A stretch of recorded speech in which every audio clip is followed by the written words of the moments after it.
eu vou deixar aqui para depois eu cantar.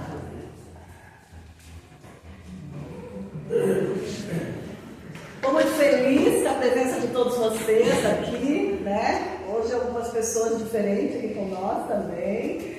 Aquela ali que chegou agora por último, que eu fui abraçar, é a mãe da nossa Bruna, né? Então, a Fabiana, a Rosana e a Catarina, que Deus abençoe vocês muito, muito, muito. E nós estamos felizes aqui, né? Porque o seu Carlos continua firme também, né? A Lira e o Beto continuam firmes aqui. E aquele casal lá atrás também, a irmã Gladys, o seu esposo, sua filha. E todos os irmãos, né, que têm vindo, a gente fica muito feliz, a Cris, né? Então, que bênção! E esperamos que o Ezequiel também se posicione aqui com nós, viu, Ezequiel? Amém. Que Deus abençoe a todos. Nós estamos vindo de um estudo do Apocalipse, né? Para aqueles que estão aqui a primeira vez hoje. Nós estamos estudando cada domingo um capítulo do Apocalipse, né? E no primeiro capítulo, né? Vocês já podem ir pegando a Bíblia de vocês.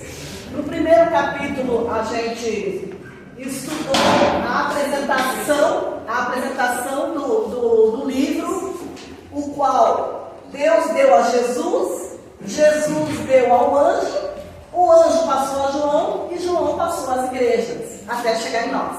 E somos a última igreja, Laodiceia.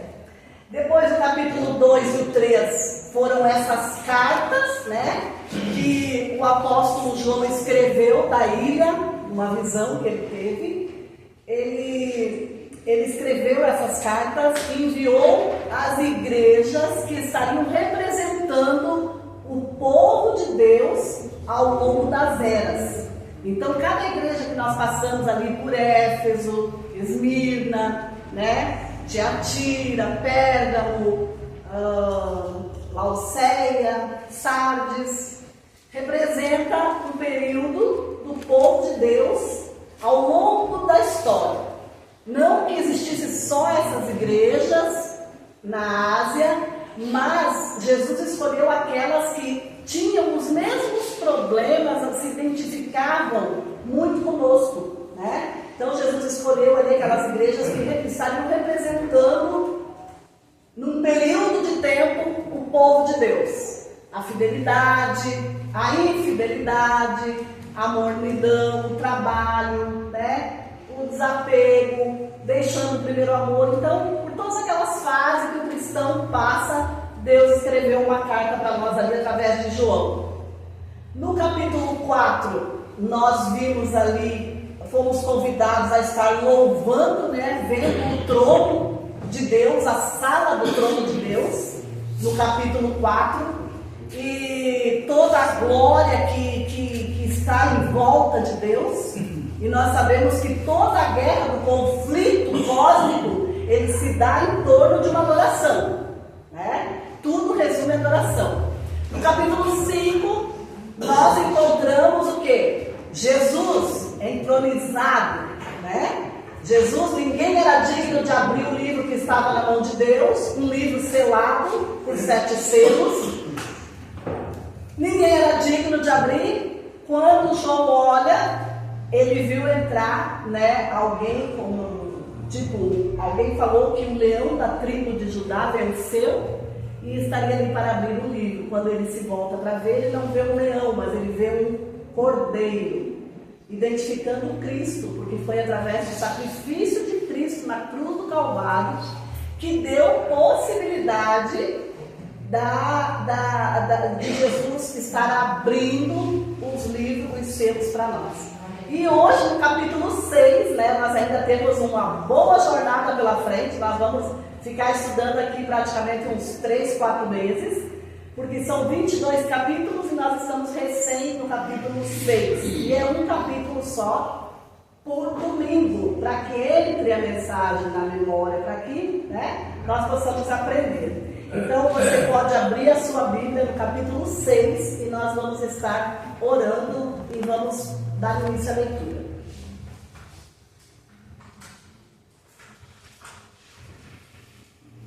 Quem estiver sem Bíblia ou com dificuldade para enxergar, por causa da letra, está sem óculos, você vai poder acompanhar no telão. Então, Apocalipse 6, tá, meu amado Luiz? Vamos orar, feche teus olhos. Seja bem-vindo, Edson. Feliz por você estar aqui também. Grandioso Deus, amado Pai, que habita os altos céus, nós estamos aqui na qualidade de teus filhos para aprendermos juntos, Senhor. Amém. Qual é a tua santa e boa e agradável vontade para cada um de nós. Amém. Nós precisamos, ó Deus, conhecer o tempo, saber o que está acontecendo em nosso mundo, saber a que horas do relógio profético nós estamos vivendo, porque Jesus está voltando e nós queremos estar preparados para a tua volta, Pai. Nós queremos um dia estar conversando face a face contigo. Amém. Por isso nós te suplicamos o batismo do Espírito, para que possamos sair daqui com essa mensagem guardada na nossa mente, para que em tempos oportunos nós saibamos tudo aquilo que precisamos para responder, dar respostas da nossa fé, Pai. Amém. Nós te agradecemos por todas as bênçãos, por todos os cuidados, pedimos o perdão dos nossos pecados, em nome de Jesus. Amém. Amém. Bom, então nós vamos começar nossa leitura de Apocalipse 6. Vamos lendo cada selo e vamos falando sobre ele.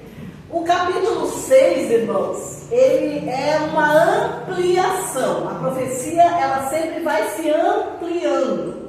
Então, quando nós temos ali uma profecia, vai vir capítulos após, assim, ou livros após, que vai ampliando aquela profecia para nós termos o entendimento dessa profecia, para nós termos a certeza de que não é coisa da nossa cabeça, não é coisa de adventista, não é coisa de pastor, mas sim a palavra de Deus e o que Ele deseja para cada um de nós, tá bom? Então, ali no capítulo 6 de Apocalipse, no verso 1 diz assim: vi quando o cordeiro, então ele entrou, ele era digno de abrir, ele foi desselando aquela escritura, aquele livro, né? E diz assim: vi quando o cordeiro abriu um dos 7 selos, e ouvi um dos 4 seres viventes dizendo, como se fosse voz de trovão: vem! Vi então, e eis um cavalo branco, e o seu cavaleiro com um arco, e foi-lhe dado uma coroa. Ele saiu vencendo e para vencer. Nós podemos dizer que os 2 versos de Apocalipse 6, eles representam a igreja que Jesus deixou na terra. A igreja, quando saiu das mãos do Senhor, era uma igreja pura. Por isso, esse cavalo, ele tem a cor branca, representando pureza, né? E o que ele tem na mão? Ele tem um arco, né? Sinal de vitória, de uma vitória de guerra, porque esse cavaleiro que é Jesus aqui, representado, esse cavalo branco, representa quando a igreja saiu das mãos do Senhor, que era uma igreja pura. Não tinha discussão por qual era o dia de guarda, não tinha discussão se podia ou não comer aquelas coisas, porque a igreja era fiel. A igreja havia saído da mão de Jesus, passando ali pelos seus apóstolos, né? E os primeiros homens a seguir a Jesus eram fiéis a Jesus. Essa igreja, ela durou do ano 31 até o ano 100, uma igreja fiel, pura, branca, né? Então, o ato simbólico de Jesus ter tomado o livro das mãos de Deus, o livro selado, é de grande significado para nós. Ali acontece o destino de toda a humanidade, todo o destino, toda a humanidade estava ali naquele livro. E diz assim, ó, ele recebeu merecidamente toda a autoridade de julgar e deu início ao tempo do fim. Então, quando Jesus pega ali aquele livro e quando ele entra ali na sala do trono, ali iniciou o período do fim. Você veja já há quanto tempo nós estamos vivendo o período do fim. Nós já estamos vivendo num período de graça. Já era para Jesus ter voltado, já era para nós ter cumprido o ID, cumprido tudo aquilo que o Senhor pediu de nós, né? E Jesus já teria que ter voltado. Então diz assim, ó, foi no dia do Pentecostes que tudo isso aconteceu no céu. Somente após a entronização de Cristo, o Espírito Santo foi enviado ao mundo. Então o Espírito Santo, como nós conversamos da vez passada, ele não estava no mundo enquanto Jesus estava aqui. E precisava que Jesus fosse para enviar o Espírito para nós, né? Então, aqui diz assim, ó, tudo que acontece no capítulo 6 é resultado do capítulo 5, tá? Então, para nós ver como a profecia vai se ampliando, e a gente vai descobrindo as coisas novas, né? E aqui diz, ó, o branco na Bíblia, ele é sinal de pureza, a coroa de vitória, né? Então ele tinha ali uma coroa e ele tinha representando um arco, e ele representava ali a vitória, tá? E era uma igreja vitoriosa. Nesses primeiros anos, quando a igreja saiu das mãos de Jesus, estava ali ainda sendo comandada pelos discípulos, era uma igreja vitoriosa. Num dia batizou 3.000 pessoas.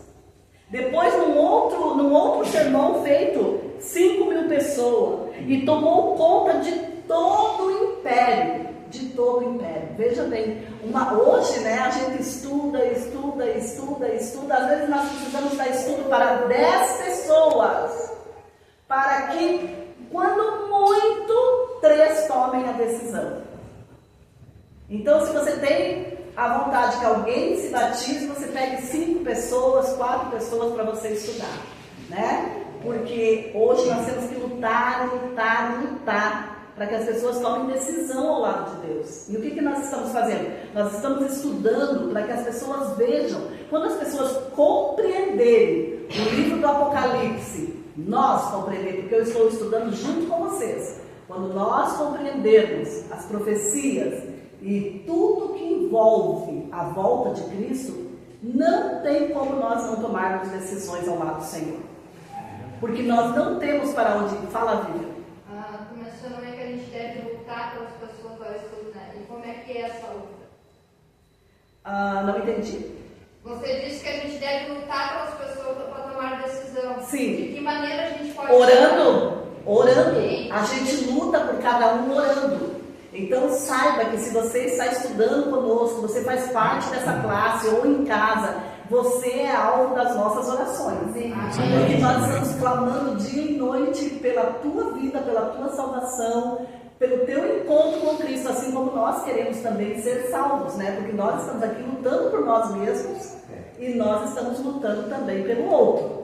Porque não quer dizer porque eu estou aqui, a gente é melhor, né? Não. A gente só está com um pouquinho mais adiantado, mas nós somos todos iguais perante Cristo, merecedores da graça, porque todos somos pecadores, né? Então é isso, a gente luta orando, né, Vivian?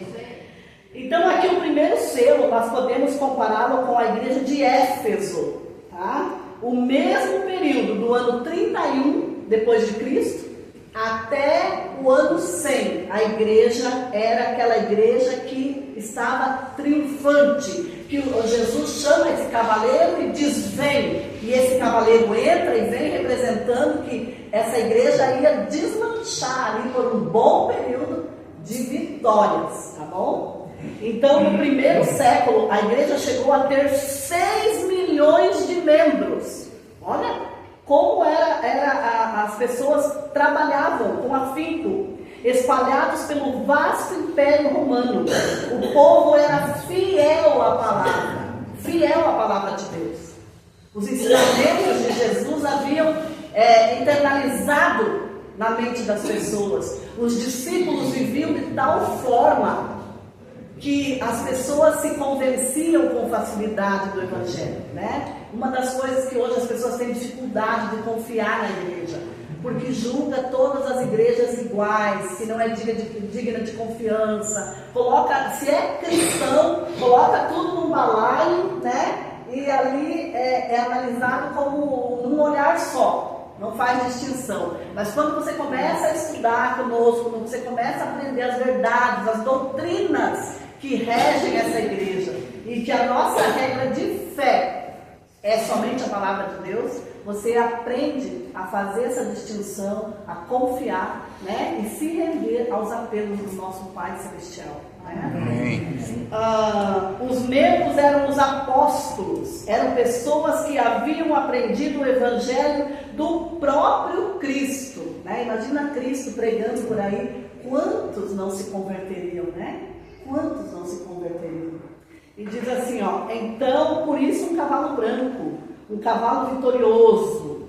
Então o primeiro selo é as vitórias da igreja cristã no primeiro século, a igreja de Atos 2. Era essa igreja que estava ali do ano 31 ao ano 100, tá? Então quando você for ler, ouvir uma pregação do Apocalipse, falando qualquer outra coisa, uma vez nós estávamos assistindo com o Dilceu, né, Dilceu? E o Dilceu deve lembrar dessa história.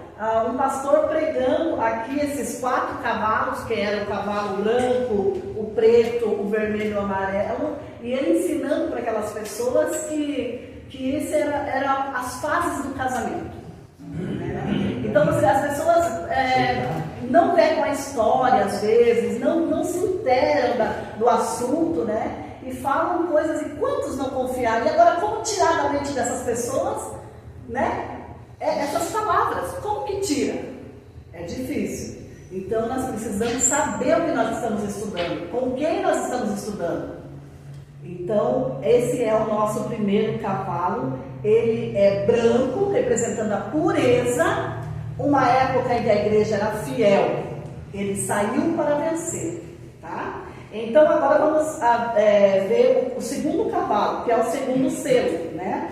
Que diz assim, ó, o segundo selo, verso 3 e 4. Quando abriu o segundo selo, ouvi o segundo ser vivente dizendo, vem. Então é como se abrisse uma cortina para João e Jesus falasse assim, ó, sabe quando você manda as crianças entrar com as bandeiras ali, né? Vem passando aquilo. Assim foi a visão que João teve. Jesus chama e surge ali passando um cavalo correndo, né? Um cavalo agora de que cor? O segundo ser vivente dizendo vem. E saiu outro cavalo, vermelho agora, e ao seu cavaleiro foi dado-lhe tirar a paz da terra, para que os homens se matassem uns aos outros. Também lhe foi dado uma grande espada. Agora aqui parece que aquela igreja, né, virou ao contrário. Então veja o que foi que aconteceu, que agora João vê esse cavalo representando uma fase que os cristãos estariam passando, e foi um período bem longo. Diz assim, ó, o segundo selo é o cavalo vermelho, que representa o que o vermelho? Sangue, mortandade. Foi uma era onde muitos cristãos foram mortos. Por isso esse cavalo vem com uma espada na mão, né? Ele vem na cor vermelha, representando sangue, né? Então olha só, a espada na mão do cavaleiro mostra um período de guerra. Esmirna lembra que, vocês lembram que nós estudamos que Esmirna teria 10 anos de perseguição? Então, foi esse tempo aqui, ó, 10 anos, que era 10 dias, mas nós sabemos que dia, na profecia, representa o que um dia? Um ano, tá? Então, era um período de 10 anos ali, mas ele foi bem mais longe, né? Só que a perseguição aos cristãos ali, mais ferrenha, durou esses 10 anos. 10 anos de perseguição, e a chegada desse cavaleiro representou essa perseguição, tá? Os Césares, que eram os imperadores da época, né, começaram a perseguir os cristãos. Muito sangue foi derramado, discórdia, discussão, controvérsias marcou esse período. Então, sempre houve alguém tentando defender uma verdade e alguém perseguindo aquele que defendia essa verdade, né?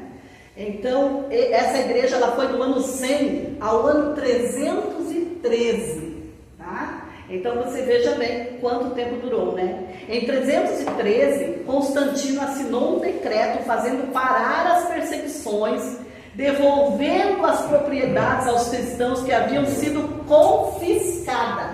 Nessa época, quem fosse cristão, quem quisesse ler a Bíblia, quisesse seguir Jesus, quisesse participar de adoração ao Deus verdadeiro, ele tinha os seus bens confiscados. A pessoa ficava sem nada. E por que é importante nós aprender isso aqui, irmãos? Por que é importante? Futuramente vai ser. Porque futuramente, irmãos, nós teremos que fazer uma escolha. Vocês ainda não estão preparados para essa conversa. É verdade. Mas nós vamos estudar e você vai ver tudo o que vai implicar você ser cristão. Só que tem uma coisa: ser perseguido pelo homem é uma coisa, mas ser perseguido pela ira de Deus é uma coisa bem diferente. Enquanto eles perseguirão os cristãos, Deus enviará pragas sobre eles. Então nós só temos que escolher qual perseguição nós vamos querer, porque não tem para onde fugir, tá? Isso vai se repetir. Não fique com medo agora, mas é importante nós aprendermos. Nós temos que aprender. Não fique com medo. Você vai chegar uma hora em que você vai ter que tomar uma posição. E dali para frente, ou Deus te protege, ou você não resiste. Porque o que estará acontecendo no mundo, na cabeça dos ímpios, daqueles que tomaram a decisão em andar com as suas próprias pernas, em fazer a sua vontade, se acovardaram diante da vontade de Deus, eles vão ter que arcar com as consequências. Porque enquanto aqueles que podem matar somente o corpo estarão perseguindo os cristãos, Deus, aquele que pode, eliminar a alma, o espírito, eles vão estar sofrendo grandes pragas caindo sobre o mundo. Então, assim, é importante você estudar, porque vai chegar a hora em que você vai dizer: eu estudei isso, está acontecendo.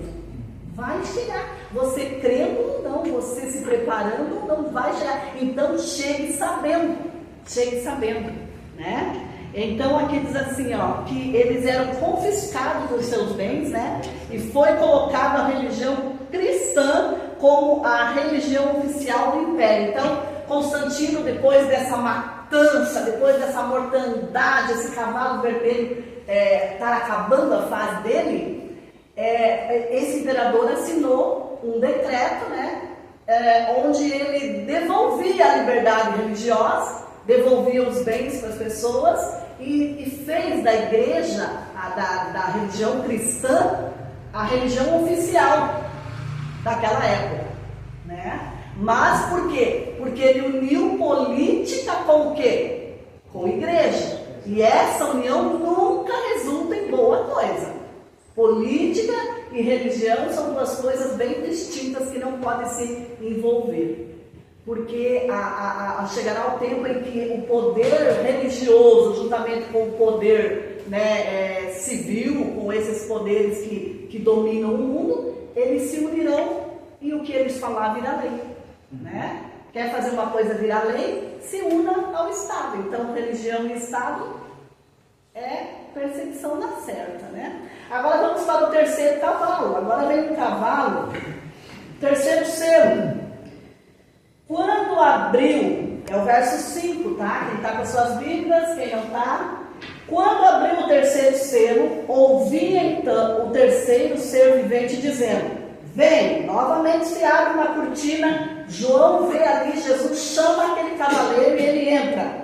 Vi e eis um cavalo preto e o seu cavaleiro com uma balança na mão. E ouvi uma como que voz no meio dos quatro seres viventes dizendo: uma medida de trigo por 1 denário, 3 medidas de cevada por 1 denário, e não danifiqueis o azeite e o vinho.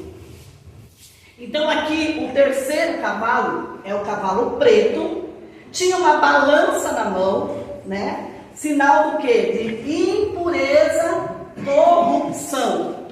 É isso que significa. Foi um período de extrema corrupção na igreja. Impurezas. Começou a ficar aquilo que era branco e depois passou a ser vermelho, perseguido e morte, agora ficou preto. Uma época preta. Sabe quando você fala assim, a coisa ficou preta? Então, nessa época a coisa tinha ficado preta mesmo. Então diz assim, ó, balança significa símbolo do juízo divino. Então, desculpe, é assim, ó, o cavaleiro tinha a cor preta, né, representando impureza, representando corrupção, e a balança era o símbolo do juízo divino. Ou seja, Deus teria que executar juízo, porque a corrupção havia tomado conta de toda a nossa sociedade. Tudo que você via tinha um pouco de corrupção. Como está hoje, né? O que você vê hoje? Corrupção, né? É isso que nós vemos. A fé havia se corrompido. A fé estava morta.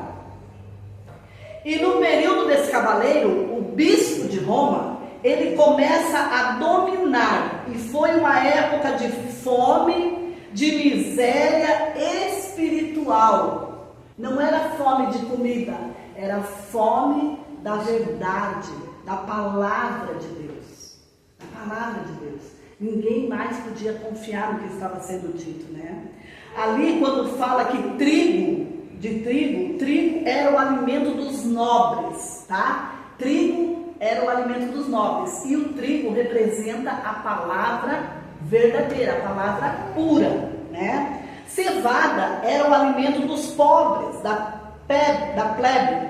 Então o trigo também é símbolo dos cristãos fiéis. Então agora ficou o trigo e o joio, os cristãos fiéis, os cristãos infiéis. Por quê? Por que tinha cristão fiel nessa época? Porque Deus sempre teve a minoria, mas teve sempre um povo fiel que dava a vida pelo Evangelho. Defendia a verdade assim, ó, com unhas e dentes. Enfrentava as perseguições, enfrentava as autoridades. Era um povo que não se deixava dominar. Deus sempre teve. Deus sempre teve. E diz assim, ó, ou seja, a fidelidade a Ele estava escassa. Então, com toda aquela corrupção, né, era um pequeno povo que se mantinha fiel a Deus. Como hoje. Como hoje. Uma igreja que prega milagres, que prega prosperidade, uma igreja que ilude com falsas curas, que não se abre Bíblia, que não se lê Bíblia, que é só um coach falando. Tá assim, você não consegue passar na rua de tanto carro. Uma igreja onde se prega a verdade, onde é lido Bíblia, ensinar o povo a se preparar, é pouquinho. Sempre foi e sempre será assim. Lógico que no montante, quando os salvos forem com Jesus, vai ser uma multidão incontável. Mas, em relação àqueles que vão se perder, é uma minoria. É uma minoria. Né? Então nós temos, está chegando a hora, irmãos, e vocês estão vendo porque a natureza está pregando. A natureza está pregando, ela está gritando que Jesus está voltando.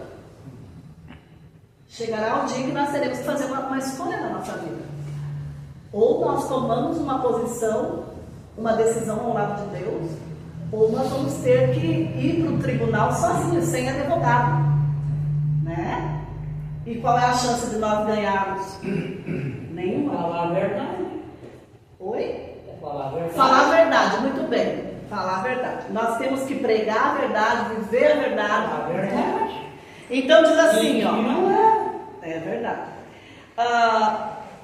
Mas a infidelidade, as falsas doutrinas, representado pela cevada, eram vendidos barato e tinha-se em abundância, Então, continuava sendo as mentiras pregadas, né? Era muito fácil adquirir as doutrinas falsas, a passar, a viver aquela corrupção. Então, por isso que ela era mais barata. Assim, aqui é uma maneira de nós aprendermos, né? Didaticamente aqui. Deus fez um simbolismo aqui, como todo o livro do Apocalipse, para nós entendermos, né? E diz assim, ó, o azeite é também um símbolo para o Espírito. Lembra que ali falou, não danifiqueis o vinho, o azeite e o vinho. Não danifique. Não rejeite o que o Espírito Santo está te falando. Amém. Não rejeite. Ele está te convidando, ele está te chamando, ele está batendo. Não rejeite o que o Espírito Santo, por isso que diz, não danifiqueis o azeite nem o vinho. Não torne, o que o vinho representa? O sangue de Cristo. Não torne o sacrifício de Cristo uma coisa barata. É duas coisas que nós não podemos desprezar. O Espírito Santo, aquele que nos convence do pecado, da justiça, do juízo, é aquele que nos faz refletir, aquele que nos faz ficar com o coração contrito, aquele que toca em nós. Não podemos danificar, não podemos rejeitar. Então, Deus diz ali, ó, não danifique o azeite, não rejeite os conselhos do Espírito Santo. E não danifiques o vinho, não torne o sacrifício de Jesus ter morrido na cruz, por mim, por você, em vão. Imagine você ter dado teu filho para a salvação de uma nação, e essa nação só iria ser livre da morte pelo sangue do teu filho. E você disse, eu dou o meu filho para salvar todo o Imbé. Vou salvar todo o Imbé com o sangue do meu filho. O antídoto está no sangue do meu filho, para esse pessoal todo não morrer. E aí depois que eu desse o meu filho, matasse meu filho ou teu filho, aí as pessoas falam assim, eu não quero esse sangue, eu não vou tomar isso. Teu filho morreu em vão. O que Deus espera de nós, irmãos? Que nós não danifiquemos o trabalho do Espírito Santo. Não entristeçais o Espírito. O Espírito está batendo, o Espírito está convidando. Não rejeite o sacrifício de Jesus, né? Então é isso que esses versos aqui do cavalo preto está dizendo, tá? Então diz assim, ó, quando ele lhe mostra, quando o Espírito Santo nos mostrar o caminho, não podemos rejeitar. O Espírito Santo está convidando você. Não pense assim, ó, eu estou aqui porque a Jocélia me convidou, eu estou aqui porque a Vivian convidou, eu estou aqui porque o Dilceu convidou. Não, é o Espírito Santo que convidou você. Amém. O Sérgio passou lá na tua casa te pegar porque o Espírito Santo ordenou. Não tem ninguém aqui que não foi conduzido pelo Espírito Santo.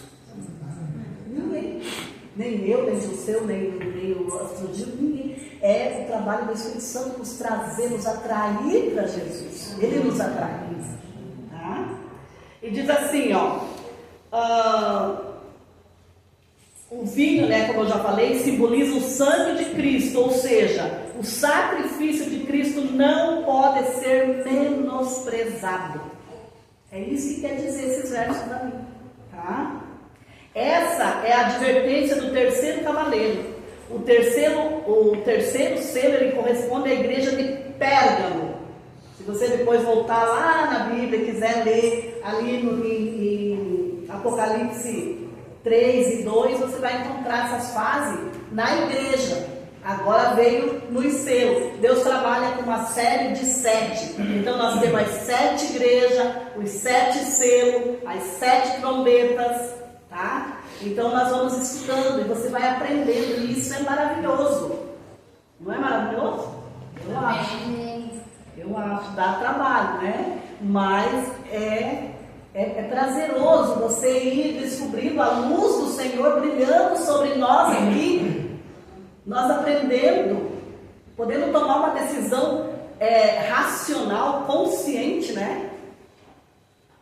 Aprender, ou é a palavra do Senhor a verdade, ou é as fábulas, que são boas agora, mas lá no futuro vão fazer uma diferença enorme na nossa vida, né? O quarto selo, o cavalo amarelo. Então, o amarelo, ele significa palidez, né? Alguma coisa que não está bem. Então, foi do ano 538 ao ano 1517. E vamos ler, então, o quarto selo. Quando o cordeiro abriu o quarto selo, viu? Jesus, ele abre, né? Desvenda para João. Ai, obrigada. Quando o cordeiro abriu o quarto selo, ouvi a voz do quarto ser vivente dizendo: vem. E olhei, e eis um cavalo amarelo, e o seu cavaleiro sendo este chamado Morte, e o inferno estava seguindo, e foi-lhe dada autoridade sobre a quarta parte da terra para matar a espada, pela fome, com a mortandade e por meio das feras da terra. Vamos ver o que significa isso aqui, né? Então, olha só. A igreja se afastou tanto da Bíblia, que a igreja perdeu a sua essência, desfigurou. Quando você chega para ver, às vezes, alguém que morreu ou que está mal, e você fala: nossa, como essa pessoa está pálida, está desfigurada, né? Mostrando que alguma coisa não está bem. Então a igreja tinha se afastado tanto que ela estava pálida, ela tinha perdido a sua essência, ela tinha perdido a sua cor, tá? Olha só o que começou a entrar na igreja. Preste atenção, você não vai lembrar dessas datas, mas eu preciso falar para você. Mas você vai ver o que começou a entrar na igreja, que uma vez era pura, só tinha a palavra de Deus. Agora o homem começou a encher de coisas dentro da igreja. Olha o que apareceu. No ano de 998, começou-se a ter o Dia dos Mortos, que hoje, nós temos até hoje, que dia que é? Dia 2 de novembro, né? Então, tudo que Deus disse: não se comunique com os mortos me pertencem. Agora então a igreja começou a ter o Dia dos Mortos, né? A comemorar o Dia dos Mortos, né? E isso começou a entrar na igreja, onde se reza, se faz aquelas coisas. Queridos, se a pessoa não ouvir Jesus enquanto ela está viva, jamais ela vai ouvir depois de morta. Não adianta você mandar rezar uma missa. Infelizmente, não é nada contra a tua fé, mas eu só estou dizendo, não adianta você fazer isso. Não adianta. A pessoa não ouviu em vida, ela não vai ouvir depois de morte. Se ela ouvisse depois de morte, se essa história que o mundo conta fosse verdade, seria bom, irmãos, mas não é. Não é. Porque daí eu podia levar minha vida como fosse, né? Levo a minha vida da maneira que eu quero. E o tio seu, meu marido, vai lá, paga para rezar uma missa, oram por mim, acende vela para iluminar meu caminho, e agora eu encontro o caminho. Como, irmãos? Nós não podemos acreditar nessas coisas, porque nós corremos o risco de perder a eternidade confiando nessas coisas. Não estamos atacando a fé de ninguém. É bíblico. É bíblico. Tá? Então isso entrou pelo homem, não foi por Jesus, não foi por Deus que isso entrou na igreja. Olha mais uma coisa que foi desfigurando a igreja. Por isso que a igreja estava nessa cor de palidez, porque ela se distanciou da verdade, das doutrinas verdadeiras, e ela começou a adquirir coisas, sabe, para atrair fiéis.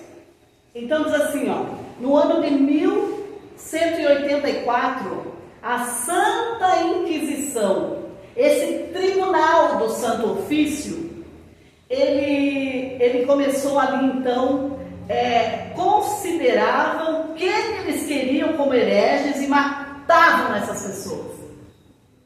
A igreja começou a decidir sobre a vida das pessoas. Você tem que morrer. Mandava matar. Você tem que morrer. Você é herege. Você é herege. E mandava matar. Simplesmente mandava matar pessoas. Então, esse foi um período negro. No ano de 1190, venda de indulgência. Agora você comprava um terreno no céu, você comprava perdão, você pecava e você dava um dinheiro para a igreja e a igreja perdoava os teus pecados. Olha que coisa, o único que pode perdoar pecados é quem? Jesus, o único. É por ele, é através dele, é para ele tudo. Então, olha só, você pagava para ser perdoado. Então, o Dilceu tinha dinheiro, o Robson tinha dinheiro, ali o jovem ali tinha dinheiro, ele podia pagar o perdão. Então, ele era considerado uma pessoa santa pela igreja. Isso é mentira. E aqui, em 1229, proibida a leitura da Bíblia. Imagine se nós estamos numa igreja para nós aprendermos a palavra do Senhor e agora a Bíblia é proibida. Veja como a igreja foi se desfigurando, foi morrendo, tendo uma morte lenta. Em 1563, a tradição acima da palavra de Deus. Se a igreja falasse que era assim, tinha que ser assim. E nós sabemos que a igreja tem que ser comandada por quem? Pela palavra, porque representa a autoridade de Deus. Aqui está a autoridade de Deus, a palavra de Deus. Então as tradições humanas não podem mandar na igreja. É a igreja a Bíblia que manda na igreja, a Bíblia que determina as doutrinas da igreja. A Bíblia que determina o sermão, a Bíblia que determina o estudo, a Bíblia que determina o destino das pessoas, não é as pessoas que determinam o destino da Bíblia. Então, veja bem, a tradição estava acima da palavra de Deus. Tudo isso nesse cavalo amarelo, nesse cavalo desfigurado, nesse cavalo morto, tá? Ou seja, se a Bíblia diz uma coisa e a tradição ou a igreja diz outra, eles tinham que ficar com a tradição. E hoje nós vemos as mesmas coisas acontecendo.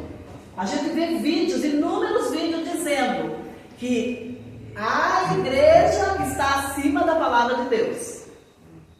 E isso não é verdade. A igreja, principalmente a igreja verdadeira, ela está submetida à palavra de Deus. Amém. Ela se submete a Deus, né? Nós jamais podemos deixar essa Bíblia aqui e nós citarmos as regras. Não, é ela que vai citar as regras para nós. É ela que vai dizer como que nós temos que caminhar, o que nós temos que fazer, qual dia que nós temos que guardar, o que nós... Tudo está aqui, o que o Senhor quer de nós está aqui. Nós acreditando, nós não acreditando, nós fazendo, nós não fazendo, é a Bíblia que manda. A religião cristã ficou desfigurada. Agora nós vamos para o 5º selo. E diz assim, no verso 9 do capítulo 6. Quando se abriu o 5º selo, vi debaixo do altar as almas daqueles que tinham sido mortos por causa da palavra de Deus e por causa do testemunho que sustentavam. Irmãos, muitos pegam esse texto para se apoiar em espiritismo, porque viram a alma dos mortos, daqueles que tinham sido mortos, estavam debaixo da mesa. Esse altar aqui, aonde que era feito o sacrifício? Lá no altar de sacrifício. Esse mundo já representou o altar de sacrifício. E muitas pessoas foram o sacrifício, né? E aqui é simbólico quando eles estão pedindo ali, mas não, eles não estão falando nada. Vamos continuar lendo ali para nós explanar esse texto, porque ele é muito importante para nós. E diz assim, que tinham sido mortos por causa da palavra de Deus e por causa do testemunho que sustentavam. Então, simbolicamente, essas pessoas estavam pedindo vingança, porque elas morreram defendendo o Evangelho, tá? E diz assim, ó: clamaram em grande voz, dizendo: até quando, ó soberano Senhor, santo e verdadeiro, não julgas, nem vinga o nosso sangue dos que habitam sobre a terra? Quem são os que habitam sobre a terra? Irmãos, você sabia que você não é habitante da terra? Você é habitante do céu. Quando fala os habitantes da terra, está falando no mundo aí fora. Mas você que busca Deus, que se achega a Deus, você não é habitante do mundo. Você é habitante do céu, você está aqui de passagem. Você vai habitar uma terra renovada por Deus. Mas daqui neste mundo nós não somos habitantes. E diz assim, ó: então a cada um deles foi dada uma vestidura branca, e lhes disseram que repousassem ainda por um pouco de tempo, até que também se completasse o número dos seus conservos e os dos seus irmãos, que iam ser mortos como igualmente eles foram. Então vamos aqui explanar esse texto, que é bem complexo, né? Mas aqui diz assim, ó: as almas aqui não representavam espírito ou pessoas mortas, porque alma é uma pessoa vivente, né? Uma pessoa que vive. Agora aqui, simbolicamente, esses mártires, aqui é um símbolo do sangue dos mártires, né? Que morreram em todas as eras. Então Deus está dizendo assim, nós pensamos assim: até quando, Senhor, vai acontecer essa injustiça? Até quando vai acontecendo isso? E Deus está dizendo: espera um pouquinho. Mas você viu que aqui Jesus disse que foi dado vestiduras brancas, porque eles são o quê? Essas pessoas que morreram defendendo o Evangelho são vencedoras, são vitoriosas, estão vestindo a roupa branca, que estarão assentados na mesa do Senhor, né? E que Deus ainda vai vingar. Só que Deus falou para eles: repousem um pouco mais, porque a morte na Bíblia é considerada como o quê? Sono. Um sono. Vocês já aprenderam, né, Rosana? A Fábio também já aprendeu, que é um sono. Jesus se refere à morte como um sono, porque as pessoas vão ser despertadas. Elas vão ser despertadas quando Jesus vier e tocar a trombeta. Ele vai dizer: despertai, despertai, despertai, tu que dormes no pó da terra. E as almas dos salvos vão ressuscitar, porque esse é o poder de Deus. Esse é o poder de Deus. Olha como é gratificante saber que a injustiça não vai ficar para sempre. Aqui Deus está nos dando a certeza de que não vai ficar impune o sangue de todos esses que morreram, que foram perseguidos. Mas ainda tem muita gente para dar o sangue por Jesus. Porque isso vai continuando. Essa guerra não tem fim. E logo nós vamos entrar nela de novo. Deus usa essa figura de linguagem: o sangue deles está clamando a mim debaixo do altar, porque era derramado o sangue da vítima debaixo do altar. Isso acontecia.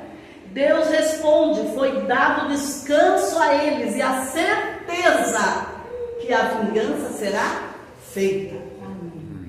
Então, quando a gente vê uma injustiça, pessoas que pegaram uma criança, estupraram aquela criança, mataram aquela criança, o Senhor tem tudo anotado no seu caderno. E no devido momento, essas pessoas receberão, né, o seu castigo.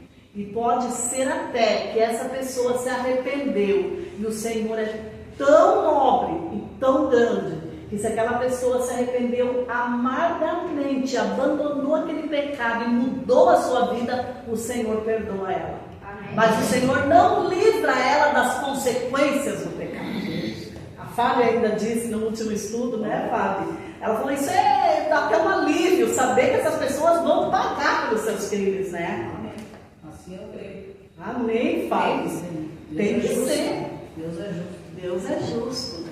Então vocês estão vendo? Então assim, ó, Deus aqui nesses dois versos, ele tá dizendo assim, ó: vocês que sabem a morte de Estevão, que foi o primeiro mártir, né? E tantos outros que foram morrendo depois em defesa, porque os cristãos, amados, eram jogados nos coliseus para alimentar os leões ferozes, eram amarrados em estacas, sabe? Vivo, eram amarrados ficavam ali, colocavam um foguinho de longe para ir queimando devagarinho, sabe? E depois iam chegando mais naquela fogueira até que aquela pessoa morria, derretia ali, ó, queimando.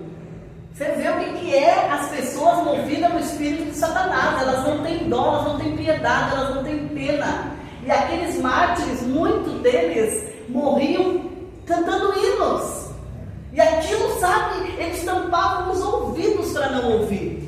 Porque o contraste daquela pessoa que adorava a Deus era tão grande no pecado deles que eles não conseguiam ver aquilo. E aquela pessoa ia queimando, ia louvando a Deus, se sentindo agradecida por ser participante do sofrimento de Cristo.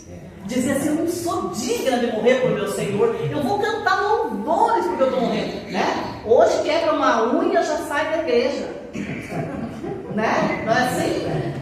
Qualquer coisinha hoje é motivo para abandonar Jesus. Aquele tempo as pessoas, elas cantavam porque elas ficavam tão felizes de estar o quê? Morrendo por Cristo, né? As provações para eles eram motivo de alegria.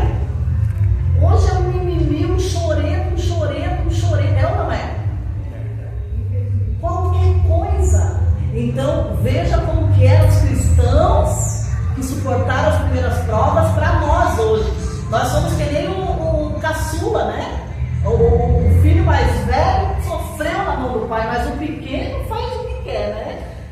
Então nós somos isso, os caçulas, né, da casa do Senhor.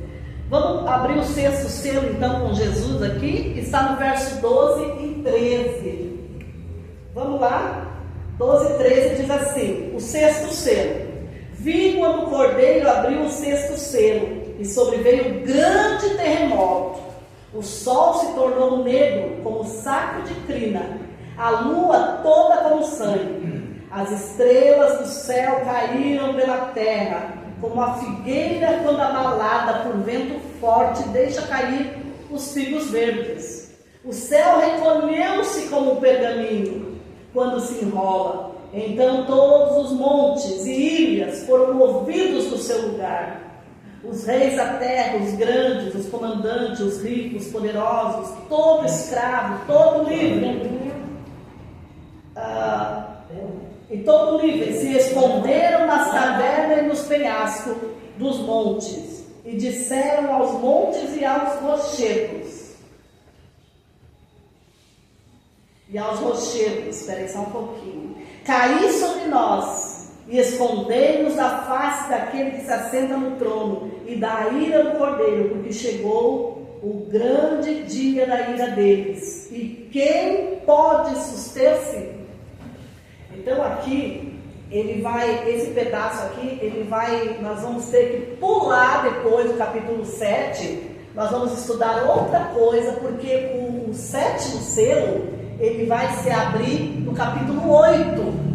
Então, no domingo que vem, nós vamos estudar essa parte aqui, né? Esse final do capítulo 6, e nós vamos estudar o capítulo 7, e o sétimo selo, nós vamos estudar ele no capítulo 8. Você viu que dá uma pausa aqui? Nós vamos para lá, depois voltamos a entrar novamente no selo, porque esse selo, o sétimo selo, e é o único selo que está faltando, ele é a volta de Jesus. Ele se abre por conta da volta de Jesus. Então, irmãos, nós estamos vivendo o período da última igreja, Laodiceia. Estamos vivendo o período do último selo, que é a volta de Jesus, e os acontecimentos que envolvem a volta de Jesus.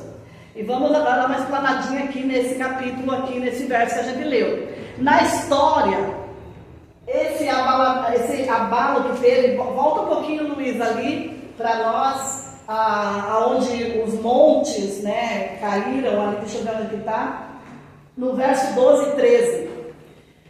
Então, assim, ó, irmãos, na história eles já aconteceram, já escureceu o sol, já teve o escurecimento do sol, tá? O escurecimento do sol foi no dia 19 de maio de 1780. Foi um eclipse que tomou conta, que deixou o mundo todo em treva, que você vai lá fora olhar a lua passando pelo sol ali, o sol passando, que fica tudo escuro. Não. Foi um escurecimento que causou pavor nas pessoas. As pessoas não enxergavam nada. Imagine, nessa época também não existia luz, mas assim você não conseguia. Os animais foram, as vacas, os cavalos foram para as estrebarias, as galinhas foram para o puleiro porque se achava que era noite. Ficou escuro que ninguém enxergava nada. Ficou uma coisa assim, um clima fúnebre no ar. Uma coisa horrível, já foi marcado pelo escurecimento do sol. Então ele já aconteceu. Olha só, o que mais que tem aqui? Isso daí Jesus pregou lá no sermão. Mateus 24, Jesus falou desse escurecimento que ia acontecer logo. Se o Luiz puder achar para nós, Mateus 24, 29, para nós conferir, Jesus ensinou isso para o povo. E nós já estamos caminhando para o fim, tá, irmãos? E depois eu queria dizer para vocês que nós temos um caldinho maravilhoso lá atrás, tá? Uma sopinha para aqueles que quiserem tomar uma sopinha conosco. A irmã Isa, sempre muito atenta, muito cuidadosa com os nossos queridos. Ela fez um caldinho lá que você vai ver, tá? Então, se você está com vontade de ir para casa jantar, vai ali para trás, que tem uma sopinha boa. Olha só o que Jesus pregou lá no monte. Logo em seguida, a tribulação daqueles dias, aquela perseguição, aquela coisa nada que aconteceu de entrar, todas aquelas heresias na igreja, a igreja ficar com uma cor de morte lá, daquelas matanças, de tudo. Logo em seguida, a tribulação daqueles dias, o sol escurecerá, a lua não dará sua claridade, as estrelas do firmamento cairão, e os poderes do céu serão abalados. Houve uma chuva de meteoros, irmãos, que é uma queda de estrela, no dia 13 de novembro de 1833, que foi vista assim por muitas pessoas. Não era uma, parecia que o céu estava caindo. Literalmente, como Jesus falou, os poderes do céu serão abalados. Também houve um terremoto em 1755, que esse terremoto marcou o início dos terremotos. Até então, um dos maiores. Lógico que veio mais, matou mais pessoas, mas esse terremoto especial, nesse ano, ele atingiu muitos países. A extensão dele foi sentida em muitos países. Ele devastou. Eu fiz uma pregação aqui com o número de mortos, acho que vocês lembram. Tinha muita gente que morreu, atingiu muitos países. Foi uma coisa estrondosa. E isso aconteceu já em 1755. Então, irmãos, nós estamos vivendo na era do fim. Na era do fim, irmãos. Nós precisamos nos antenar para isso. Depois desses daí, esses 3 sinais que já assinalaram a abertura do 6º selo, daí desencadeou, porque Jesus falou que o fim seria como um parto, né? Então, as dores do parto começam como? Ela começa uma dor e vai se intensificando, né? As mulheres que já tiveram parto normal, elas sabem que aquilo vai só apertando até a hora que o bebê nasce. Então, esses terremotos, eles se intensificaram, né? Agora nós temos os tsunamis, terremoto em todo lugar. Olha só, no século XVI, teve 4 grandes terremotos. No século XVII nós tivemos 10, já aumentou. No século XVIII nós tivemos 16, já dobrou. No século XIX nós tivemos 41. No século XX foram 96 grandes terremotos, não tremorzinho de terra, terremotos. E agora no nosso século XXI é incontável o número de mortes, de terremoto. Desculpa. Então, está apertando, a natureza está dizendo que Jesus está voltando.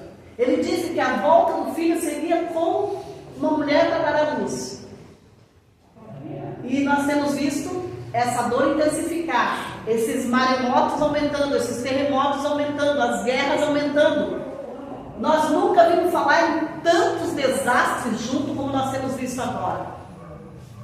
E tudo isso está na palavra do Senhor, que nós estamos desvendando, nós estamos estudando.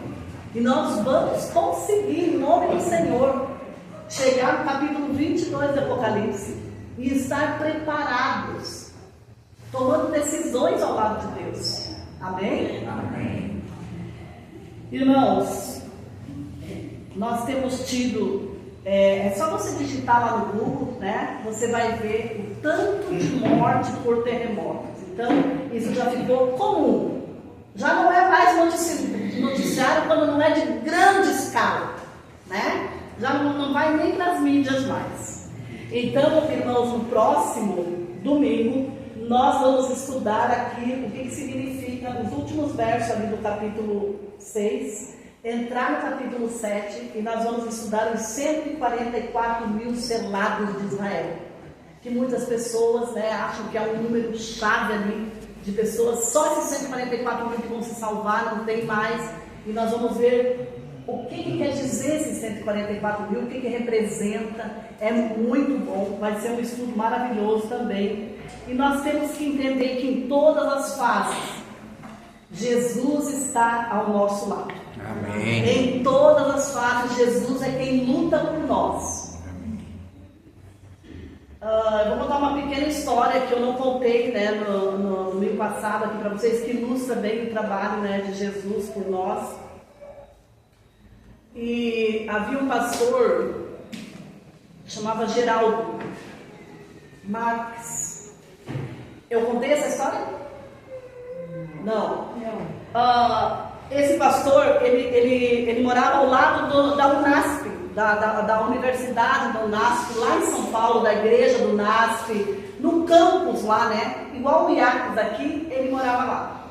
Então, um dia alguém da igreja veio correndo lá e falou assim para o pastor: pastor, vamos lá na igreja, vamos lá porque alguém está endemoniado. Alguém está endemoniado e nós precisamos do Senhor lá. Nós precisamos que o Senhor vá lá e ore. Esse pastor era um pastor alemão, ele morava numa chácara, ele não tinha cachorro, mas tinha uma grande placa lá, escrito: cuidado com o pastor alemão. Mas o pastor alemão era ele era o pastor alemão, viu, Edson? Então, ele era muito paciencioso e muito dependente de Deus. E ele falou para aquele pessoal, para aquele grupo que chegou correndo lá, ele disse para aqueles anciãos assim: pode ir indo que eu já vou. Não, o senhor tem que ir com nós porque essa pessoa está endemoniada, está quebrando tudo lá, está uma coisa terrível, nós precisamos do Senhor. Ele falou: pode ir que eu não vou agora. Vão que eu já vou. E ele falou com tanta autoridade que aquelas pessoas voltaram lá para a igreja, né, para aquele lugar onde estava ali aquela pessoa endemoniada, e ele entrou no seu escritório e a mulher dele ficou olhando aquilo, né?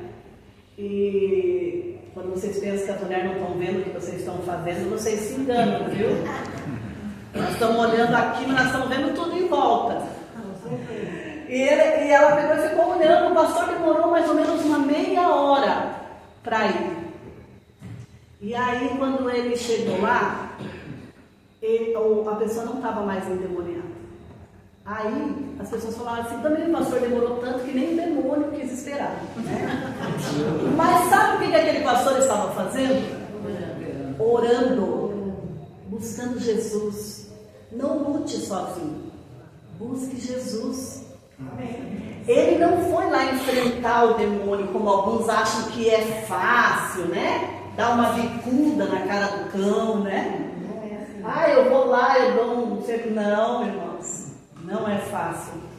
É só no nome do Senhor. Amém. E aquele pastor orou tanto que quando ele chegou lá, ele não precisou fazer nada, porque ele já tinha feito, ele tinha orado.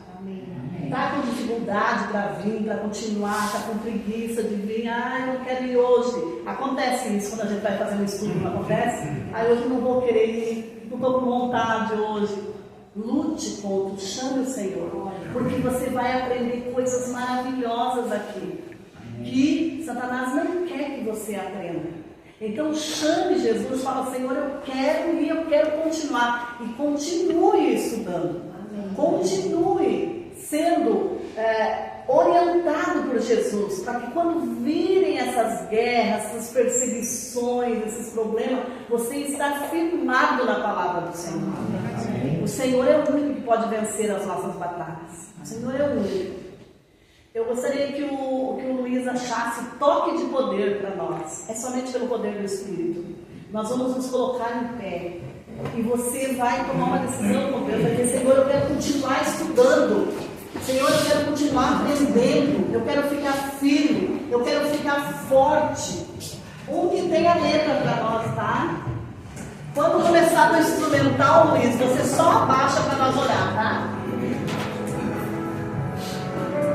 Fale com Deus neste momento, tá? O Senhor vai te tornar perseverante, amém? Amém.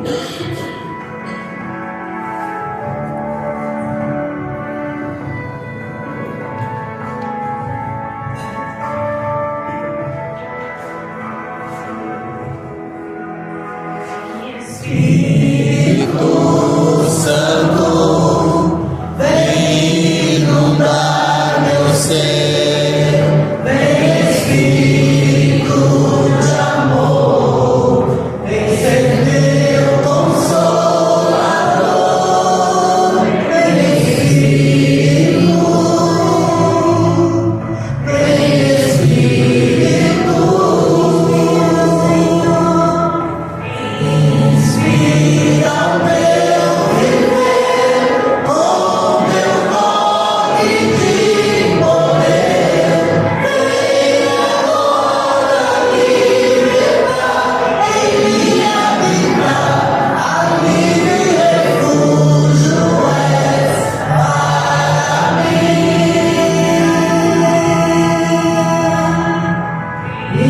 Inspira o meu viver, com teu toque de poder, vem agora libertar em minha vida, alívio e refúgio és para mim. Espírito Santo, vem inundar meu ser, vem Espírito de amor, vem ser meu consolador, vem Espírito, vem Espírito, vem Espírito Santo, vem inundar meu ser, vem Espírito de amor, vem ser meu consolador, vem Espírito, vem Espírito,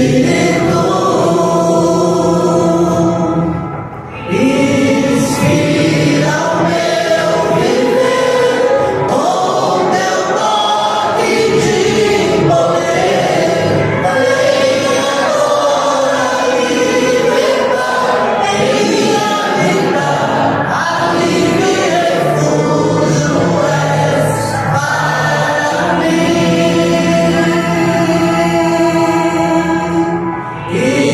Inspira o meu viver, com teu toque de poder, vem agora libertar em minha vida, alívio e refúgio és para mim.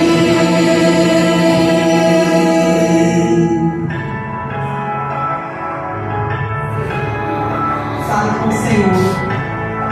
Peça o poder do céu, para que você continue, para que você viva firme ao lado do Senhor. Que nada te tire da presença do Pai. Que nada afaste você dos caminhos da verdade. Viver com teu toque de poder,